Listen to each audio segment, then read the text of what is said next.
ഡെസ്മ international ഇപ്പോൾ process ചെയ്തുകൊണ്ടിരിക്കുന്ന പ്രൊഫൈൽസിൽ already GNM complete ചെയ്ത നഴ്സസ് ഉണ്ട്. GNM കോഴ്സ് കംപ്ലീറ്റ് ചെയ്ത് ഈ പർട്ടിക്കുലർ കൺട്രിയിൽ രജിസ്റ്റേഡ് നഴ്സായിട്ട് വർക്ക് ചെയ്യുന്ന നഴ്സസ് ആണ് നിങ്ങളെങ്കിൽ നിങ്ങൾക്കൊരു ഓപ്ഷൻ ആണെന്ന് കരുതി നിങ്ങൾ വിഷമിച്ച് നിൽക്കേണ്ട കാര്യമില്ല.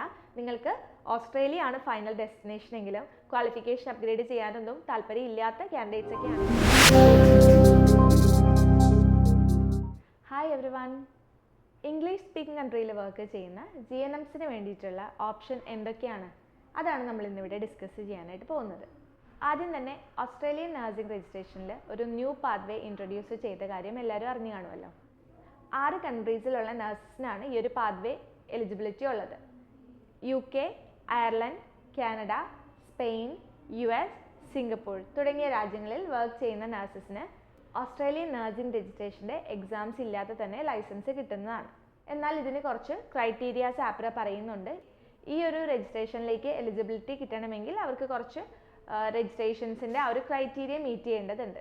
2017 ശേഷമായിരിക്കണം അവരുടെ ക്വാളിഫിക്കേഷൻ കംപ്ലീറ്റ് ചെയ്തിരിക്കുന്നത്. അതുപോലെ തന്നെ ഈ പറഞ്ഞ 6 കൺട്രിയിൽ നിന്നുള്ള എക്സ്പീരിയൻസും 2017 ശേഷമായിരിക്കണം. ഈ റിക്വയർമെൻറ്റ് മീറ്റ് ചെയ്യുന്ന ആളുകൾക്ക് മാത്രമാണ് ഓസ്ട്രേലിയൻ നഴ്സിംഗ് രജിസ്ട്രേഷൻ്റെ പുതിയ പാത്വേ എലിജിബിൾ ആയിട്ട് വരുന്നുള്ളൂ. എന്നാൽ ഇതിനകത്ത് ഏറ്റവും ഇമ്പോർട്ടൻറ്റും അതുപോലെ തന്നെ നമുക്ക് ഒത്തിരി എൻക്വയറീസ് വരുന്നൊരു പാർട്ടാണ് GNM നഴ്സിന് ഈ ഒരു പാത്വേ പ്രോസസ്സ് ചെയ്യാൻ പറ്റുമോ എന്നുള്ളത്. റെഗുലറായിട്ട് ഈ ഒരു ക്വസ്റ്റ്യൻസ് നമുക്ക് വീഡിയോ കണ്ടതിന് ശേഷം കാൻഡിഡേറ്റ്സ് ചോദിക്കാറുണ്ട്. GNM നഴ്സ് ആക്ച്വലി ഓസ്ട്രേലിയൻ പ്രോസസ്സിന് എലിജിബിൾ അല്ല. ഓസ്ട്രേലിയൻ നഴ്സിംഗ് രജിസ്ട്രേഷൻ്റെ ഡയറക്റ്റ് രജിസ്ട്രേഷനായ OBA ചെയ്യണമെങ്കിലും ന്യൂ പാത്വേ ചെയ്യണമെങ്കിലും BSc ക്വാളിഫിക്കേഷൻ നിർബന്ധമാണ്. സോ BSc ക്വാളിഫിക്കേഷൻ ഇല്ലാത്ത ഒത്തിരി നഴ്സസാണ് ഇംഗ്ലീഷ് സ്പീക്കിംഗ് കൺട്രിയിൽ ഇപ്പോൾ വർക്ക് ചെയ്യുന്നത്. അയർലൻഡിലാണെങ്കിലും കാനഡ, UK തുടങ്ങിയ രാജ്യങ്ങളിലൊക്കെ നമ്മുടെ GNMസ് രജിസ്റ്റേർഡ് നഴ്സായിട്ട് വർക്ക് ചെയ്യുന്നുണ്ട്. ആ ഒരു കൺട്രിയുടെ റിക്വയർമെൻറ്റിൽ BSc മാൻഡേറ്ററി ആയിട്ട് പറഞ്ഞിട്ടില്ല. അതുകൊണ്ട് തന്നെ GNMസിന് അവിടെ ലൈസൻസ് എടുത്ത് RN പോസ്റ്റ് തുടരാനും സാധിക്കുന്നുണ്ട്. പക്ഷേ അവർക്ക് എങ്ങനെയാണ് ഓസ്ട്രേലിയയിലേക്ക് മൈഗ്രേറ്റ് ചെയ്യാനായിട്ട് സാധിക്കുക? അതിൻ്റെ ഒരു ഡീറ്റെയിൽഡ് എക്സ്പ്ലനേഷനാണ് നമ്മൾ ഇന്ന് ഈ വീഡിയോ കൊണ്ട് ഉദ്ദേശിക്കുന്നത്. ഒത്തിരി പേർക്ക് ഇത് ഹെൽപ്ഫുള്ളും ആവും. സോ വീഡിയോ ഫുള്ളായിട്ട് കാണുക. ഇതിലെ എല്ലാ ഡീറ്റെയിൽസും എക്സ്പ്ലെയിൻ ചെയ്യുന്നതാണ്. നമ്മൾ പറഞ്ഞതുപോലെ GNM കോഴ്സ് കംപ്ലീറ്റ് ചെയ്ത് ഈ പർട്ടിക്കുലർ കൺട്രിയിൽ രജിസ്റ്റേർഡ് നഴ്സായിട്ട് വർക്ക് ചെയ്യുന്ന നഴ്സസ് ആണ് നിങ്ങളെങ്കിൽ നിങ്ങൾക്കൊരു ഓപ്ഷനുണ്ട്. ഓസ്ട്രേലിയ പ്രോസസ്സ് ചെയ്യാനായിട്ട് സാധിക്കില്ല, പക്ഷേ നിങ്ങൾക്ക് ഓസ്ട്രേലിയൻ ലൈസൻസ് ന്യൂസിലൻഡ് പ്രോസസ്സ് വഴി എടുക്കാനായിട്ട് സാധിക്കുന്നതാണ്. അതെങ്ങനെയാണെന്നല്ലേ? ന്യൂസിലൻഡിൻ്റെ എൻട്രി റിക്വയർമെൻറ്റിലും BSc നഴ്സിംഗ് ക്വാളിഫിക്കേഷൻ വേണമെന്ന് അവർ പറഞ്ഞിട്ടുണ്ട്. പക്ഷേ എന്നിരുന്നാലും നമ്മുടെ നഴ്സസ് UKയിലോ അയർലൻഡിലോ കാനഡയിലോ ഒക്കെ RN ആയിട്ട് വർക്ക് ചെയ്യുകയാണ്. അവരുടെ ക്വാളിഫിക്കേഷൻ GNM ആണെങ്കിലും ന്യൂസിലൻഡ് നഴ്സിംഗ് രജിസ്ട്രേഷൻ അവർക്ക് ഡിസിഷൻ ലെറ്റർ കൊടുക്കുന്നുണ്ട്. അപ്പോൾ നിങ്ങൾ വിചാരിക്കുന്നുണ്ടാവും ന്യൂസിലൻഡിൽ ഈ ഒരു പ്രോസസ്സ് സ്റ്റോപ്പ് ചെയ്തല്ലോ, പിന്നെ എങ്ങനെയാണ് രജിസ്ട്രേഷൻ എടുക്കാൻ പറ്റുക എന്നുള്ളത്. ന്യൂസിലൻഡിൻ്റെ പാത്വേ സ്റ്റോപ്പ് ചെയ്തു. ന്യൂസിലൻഡിലും ഓസ്ട്രേലിയ ഇൻട്രൊഡ്യൂസ് ചെയ്യുന്നത് പോലെ ഒരു പാത്വേ ഓപ്ഷൻ ഉണ്ടായിരുന്നു. പക്ഷേ അത് സ്റ്റോപ്പ് ചെയ്തിട്ട് ഇപ്പോൾ ഏകദേശം ഒരു 1 ഇയർ ആവുന്നു. ഈ ഒരു പാത്വേ സ്റ്റോപ്പ് ചെയ്താലും വേറൊരു പോസിബിലിറ്റി ഉള്ളത് ന്യൂസിലൻഡ് നഴ്സിംഗ് രജിസ്ട്രേഷൻ കൗൺസിലിൻ്റെ ലൈസൻഷ്യർ എക്സാമിനേഷനായ IQN തിയറിയും OSCE എക്സാമും അറ്റൻഡ് ചെയ്ത് കഴിഞ്ഞാൽ ലൈസൻസ് പ്രോസസ്സ് കംപ്ലീറ്റ് ചെയ്യാനായിട്ട് സാധിക്കും. അപ്പോൾ ഞാൻ പറഞ്ഞു വന്നത് UKയിലും അയർലൻഡിലും കാനഡയിലും ഒക്കെ രജിസ്റ്റേർഡ് നഴ്സായിട്ട് വർക്ക് ചെയ്യുന്ന GNMs ആണ് നിങ്ങളെങ്കിൽ നിങ്ങൾക്ക് ന്യൂസിലൻഡ് ലൈസൻസ് എടുക്കാനായിട്ട് സാധിക്കും. BSc ക്വാളിഫിക്കേഷൻ വേണമെന്നില്ല.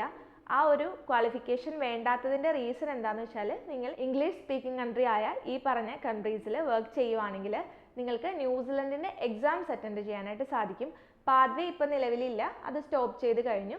സോ എക്സാമിനേഷൻ IQN തിയറിയും OSCE പ്രാക്ടിക്കൽ എക്സാം ക്രൈസ്റ്റ് ചർച്ചിലും പോയി അറ്റൻഡ് ചെയ്യേണ്ടതാണ്. ഈ 2 എക്സാം ക്ലിയർ ചെയ്ത് കഴിഞ്ഞാൽ നിങ്ങൾക്ക് ന്യൂസിലൻഡിൻ്റെ APC കിട്ടുന്നതാണ്, അതായത് ന്യൂസിലൻഡ് ലൈസൻസ് കിട്ടുന്നതാണ്. വേറൊരു ക്വസ്റ്റ്യൻ ഇതിനകത്ത് കേൾക്കുമ്പോൾ നിങ്ങൾക്ക് വരുന്നത് ഇംഗ്ലീഷ് ടെസ്റ്റ് വേണോ വേണ്ടയോ എന്നുള്ളതല്ലേ. ഇംഗ്ലീഷ് ടെസ്റ്റിൻ്റെ ആവശ്യം വരുന്നില്ല. ഇംഗ്ലീഷ് സ്പീക്കിംഗ് കൺട്രിയിൽ വർക്ക് ചെയ്യുന്ന നഴ്സ് ആയതുകൊണ്ട് തന്നെ നിങ്ങൾക്ക് ഇംഗ്ലീഷ് റിക്വയർമെൻറ്റ് ന്യൂസിലാൻഡിൻ്റെ കേസ് മാനേജർ വേവ് ചെയ്ത് തരുന്നതാണ്. ടെസ്റ്റ് വേണം എന്നില്ല.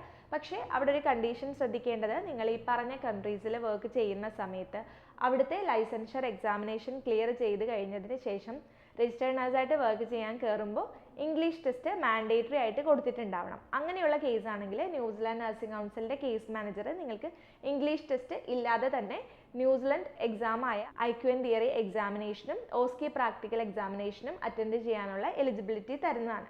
പക്ഷേ അതേസമയം നിങ്ങൾ യു കെയിലോ കാനഡയിലോ വർക്ക് ചെയ്യാൻ വേണ്ടി ഇംഗ്ലീഷ് ടെസ്റ്റ് എടുക്കാതെയാണ് നിങ്ങൾ ഇവിടെ RN ആയി വർക്ക് ചെയ്തതെങ്കിൽ ന്യൂസിലാൻഡ് പ്രോസസ്സ് ചെയ്യുന്ന സമയത്ത് ഇംഗ്ലീഷ് ടെസ്റ്റ് മാൻഡേറ്ററി ആയിട്ടും കൊടുക്കേണ്ടതുണ്ട്. സോ ഇത് നിങ്ങൾ മനസ്സിൽ വെച്ചേക്കുക. ലൈസൻസ് എടുക്കുന്ന സമയത്ത് ഇംഗ്ലീഷ് ടെസ്റ്റ് സബ്മിറ്റ് ചെയ്തിട്ടാണ് നിങ്ങൾ ലൈസൻസ് എടുത്തെങ്കിൽ നിങ്ങൾക്ക് രജിസ്ട്രേഷൻ ചെയ്യുന്ന സമയത്ത് ന്യൂസിലൻഡിൽ സ്കോറിൻ്റെ ആവശ്യം വരുന്നില്ല. അതല്ല, സ്കോർ എടുക്കാതെയാണ് നിങ്ങൾ യു കെയിലൊക്കെ വർക്ക് ചെയ്യുന്നതെങ്കിൽ അതിന് ഈ ഒരു സ്റ്റേജിലേക്ക് കടക്കുമ്പോൾ നിങ്ങളോട് സ്കോർ അറ്റൻഡ് ചെയ്യാനായിട്ട് കേസ് മാനേജർ ഇൻഫോം ചെയ്യുന്നതായിരിക്കും.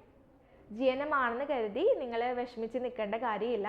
നിങ്ങൾക്ക് ഓസ്ട്രേലിയ ആണ് ഫൈനൽ ഡെസ്റ്റിനേഷൻ എങ്കിലും ക്വാളിഫിക്കേഷൻ അപ്ഗ്രേഡ് ചെയ്യാനൊന്നും താല്പര്യമില്ലാത്ത കാൻഡിഡേറ്റ്സ് ഒക്കെ ആണെങ്കിൽ ന്യൂസിലൻഡിൻ്റെ എക്സാമിനേഷൻ അറ്റൻഡ് ചെയ്ത് ന്യൂസിലൻഡ് ലൈസൻസ് എടുക്കുക. പിന്നെ ന്യൂസിലൻഡ് ലൈസൻസ് കിട്ടിക്കഴിഞ്ഞാൽ പേപ്പർ വർക്ക് മാത്രം കൊണ്ട് നിങ്ങൾക്ക് ഓസ്ട്രേലിയ ലൈസൻസ് എടുക്കാനായിട്ട് സാധിക്കും. ഈ ഒരു ന്യൂസിലൻഡ് ലൈസൻസ് കംപ്ലീറ്റ് ചെയ്യാനായിട്ട് ഏകദേശം ഒരു 1 ഇയർ ആണ് സമയമെടുക്കുന്നത്. GNM ആണെന്ന് കരുതി നിങ്ങൾക്ക് വേറെ ബുദ്ധിമുട്ടുകളൊന്നും വരികയില്ല. കാരണം ഡെസ്മ ഇൻ്റർനാഷണൽ ഇപ്പോൾ പ്രോസസ്സ് ചെയ്തുകൊണ്ടിരിക്കുന്ന പ്രൊഫൈൽസിൽ ഓൾറെഡി GNM കംപ്ലീറ്റ് ചെയ്ത നഴ്സസ് ഉണ്ട്. യു കെയിലും അയർലൻഡിലും ഒക്കെ വർക്ക് ചെയ്യുന്ന നഴ്സസ് അവരിപ്പോൾ IQN തിയറിയൊക്കെ എഴുതി ഓസ്കിയുടെ സ്റ്റേജിൽ നിൽക്കുന്ന കാൻഡിഡേറ്റ്സ് ഉണ്ട്. അപ്പോൾ അതുകൊണ്ട് തന്നെ നിങ്ങൾക്കും ലൈസൻസ് പ്രോസസ്സ് കംപ്ലീറ്റ് ചെയ്യാനായിട്ട് സാധിക്കും. വേറെ ഓപ്ഷൻ ഒന്നും ഇല്ല എന്ന് കരുതി ആരും വിഷമിച്ചിരിക്കേണ്ട. ഈ ഒരു പാത്വേയിലൂടെ നിങ്ങൾക്ക് ഇത് കംപ്ലീറ്റ് ചെയ്യാനായിട്ട് സാധിക്കുന്നതാണ്. വേറൊരു പ്ലസ് പോയിന്റ് എന്താണെന്ന് വെച്ചാൽ നിങ്ങൾ ഓൾറെഡി യു കെയിലൊക്കെ വർക്ക് ചെയ്യുന്ന സമയത്ത് CBTയും OSCEയും ക്ലിയർ ചെയ്തിട്ടുണ്ടാവും അല്ലേ. ഇതിനോട് സിമിലർ ആയിട്ടുള്ള എക്സാംസ് തന്നെയാണ് ന്യൂസിലൻഡും കൊണ്ടുവന്നിരിക്കുന്നത്. IQN തിയറി ഏകദേശം CBT പോലെ തന്നെയാണ്. പിന്നെ OSCE വരുന്നുണ്ട് ക്രൈസ്റ്റ് ചർച്ചിൽ. ഇത് രണ്ടും യു കെയിലെ എക്സാം പോലെ തന്നെ ഓൾമോസ്റ്റ് സിമിലർ ആയതുകൊണ്ട് നിങ്ങൾക്കൊരു കോച്ചിങ് ഇല്ലാതെ തന്നെ ക്ലിയർ ചെയ്യാനായിട്ട് സാധിക്കും. സെൽഫായിട്ട് പഠിച്ചാലും മതിയാവും. ഈ എൻ്റെ പ്രോസസ്സ് കംപ്ലീറ്റ് ചെയ്യാനായിട്ട് ഒരു 1 ഇയർ ആണ് സമയം എടുക്കുന്നത്. കൂടുതൽ ഡീറ്റെയിൽസ് അറിയേണ്ട കാൻഡിഡേറ്റ്സ് ആണെങ്കിൽ സ്ക്രീനിൽ കാണുന്ന വാട്സപ്പ് നമ്പറിൽ നമ്മളെ കോൺടാക്ട് ചെയ്യുക. GNMs ആണെങ്കിലും ഓസ്ട്രേലിയൻ നഴ്സിംഗ് രജിസ്ട്രേഷൻ നമുക്ക് ന്യൂസിലാൻഡിൻ്റെ എക്സാമിനോട് കൂടി കംപ്ലീറ്റ് ചെയ്യാനായിട്ട് സാധിക്കും. സോ ഇതൊരു ഇൻഫോർമേറ്റീവ് വീഡിയോ ആണെന്ന് വിചാരിക്കുന്നു. വീഡിയോ കണ്ട എല്ലാവർക്കും താങ്ക് യു സോ മച്ച്. പുതിയൊരു വീഡിയോ ആയിട്ട് വരുന്നവരെ ബൈ.